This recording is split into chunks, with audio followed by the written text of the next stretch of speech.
Assalamualaikum Ibu. Waalaikumsalam warahmatullahi wabarakatuh. Ya, masih ingat dengan saya ya Bu? Ya. Ya.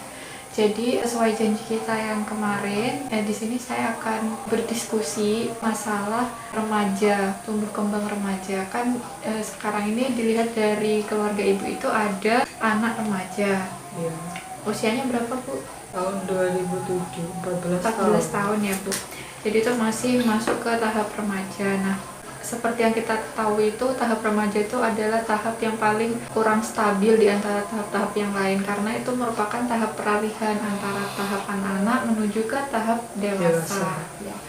Jadi tahap remaja ini sangat diperlukan dukungan dari keluarga, terutama dukungan dari orang tua untuk meningkatkan atau mencapai tahap perkembangan anak remaja itu. Nah, di sini saya mau berdiskusi sama Ibu. Kira-kira waktunya mungkin sekitar 15 menit ya Bu. Monggo. Bersedia ya Bu? Bu. Ya. Jadi saya ingin bertanya dulu Bu, kan Ibu ini kan sudah anak dua ya Bu? Bu. Ya.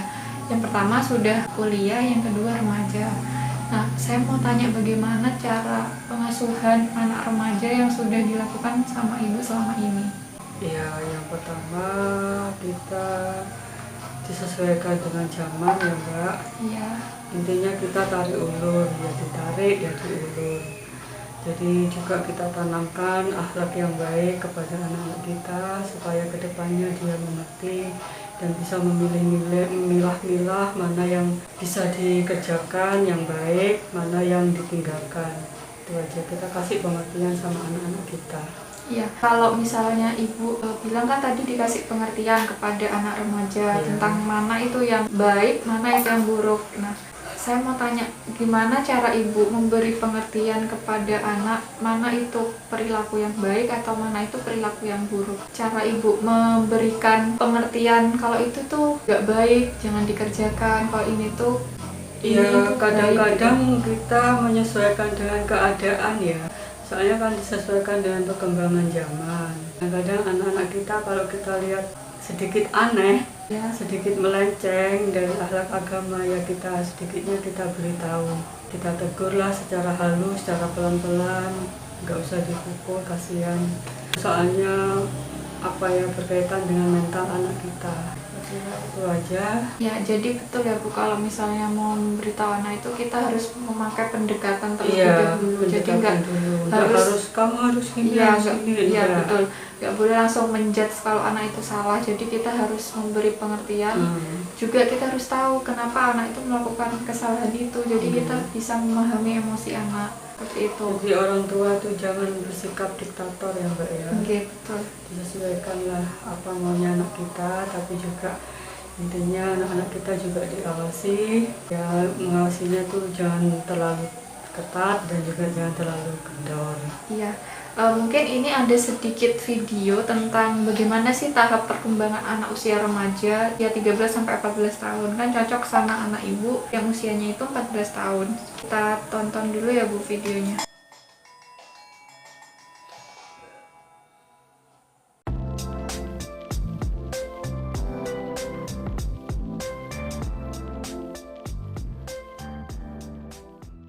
Nah, itu tadi video tentang gimana tahap remaja itu biasanya di usia 13 sampai 14 tahun.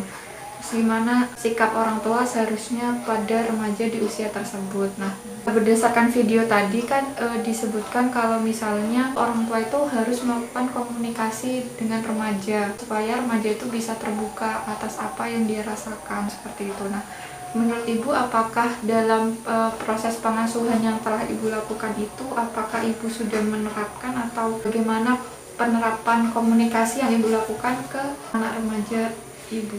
Insya Allah sudah Mbak ya, karena apa, komunikasi itu tidak harus formal setiap harinya. Misalnya kalau pas selesai bangun pagi, selesai sholat subuh, kita ajak jalan-jalan sebentar, mungkin sambil omong-omongan, ada masukan sedikit dari orang tua. Dek, kamu harus sikapnya tuh kalau gini harus diubah lah, jangan gitu. Misalnya itu nggak formal, nggak harus formal. Misalnya pada saat-saat ada waktu senggang, setelah dia belajar atau pas nonton TV, diselipin lah Mbak. Iya, jadi Gitu, iya. Jadi nggak harus formal, kamu harus gini, enggak. mungkin saya mau tanya, apa ada peraturan-peraturan yang dibuat di keluarga ini tentang tentang remaja ataupun tentang apapun peraturan di keluarga ini mungkin yang bisa diidentifikasi untuk anak remaja? Kalau peraturan ya mesti tiap keluarga ada, cuman mungkin berbeda-beda ya. Iya. Nah, kalau misalkan saya,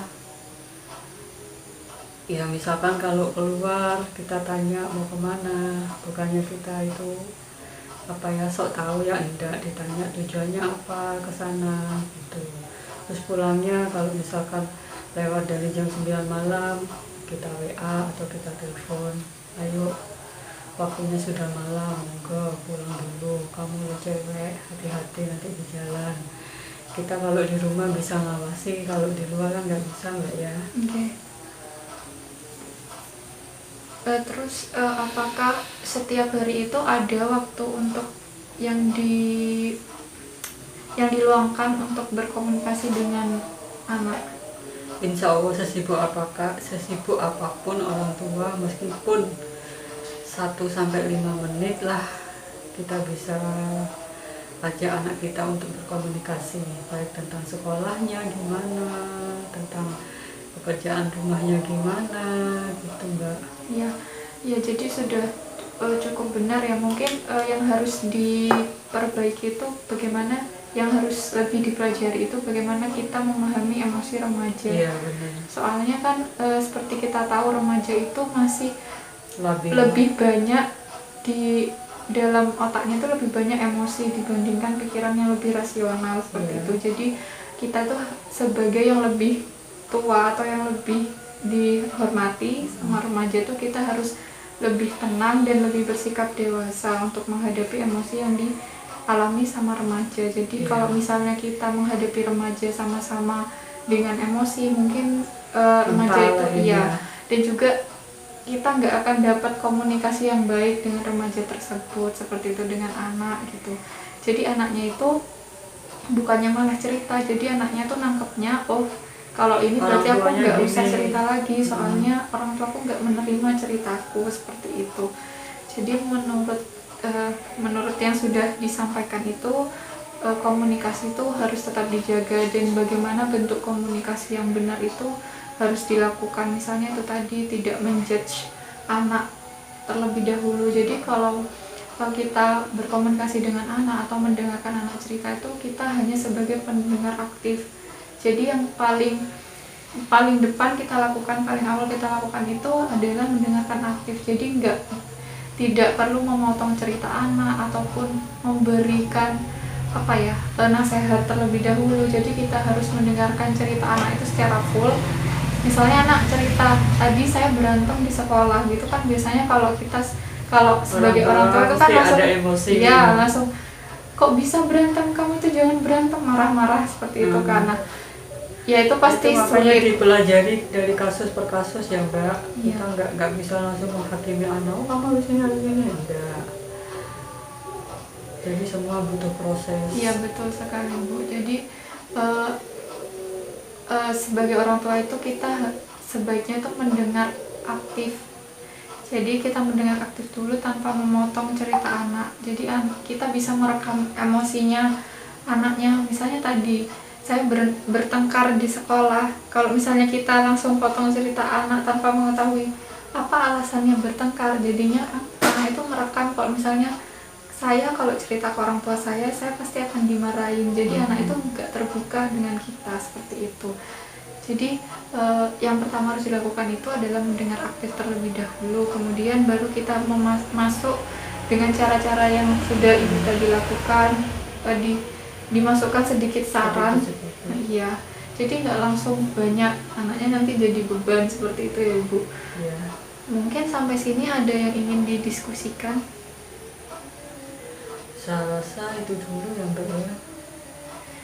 Nanti kalau misalkan terlalu banyak yang dimasukkan ke anak, tambah pusing nanti anaknya. Iya, betul. Jadi harus step by step. Mungkin itu Bu, juga peraturan di rumah itu juga dijelaskan kenapa kok harus ada peraturan ini, kenapa kok nggak peraturannya gini aja, itu harus juga didiskusikan sama anak. Kemudian kan kalau misalnya kita menjalin kedekatan sama anak itu nggak bisa ujuk-ujuk kayak langsung anak itu langsung terbuka, kan itu pasti sulit ya buat anak, buat orang tua juga pasti berat kalau misal awalnya itu nggak ada kelekatan sama sekali gitu. Jadi kalau misalnya di dalam hubungan orang tua dan anak itu emang kelekatannya itu kurang, jadi yang paling inisiatif untuk membuka diri itu orang tua terlebih dahulu. Jadi kayak kita menjelaskan, misalnya dari ibu ya, dek mama ini pengen tahu ceritanya adik gini, jadi coba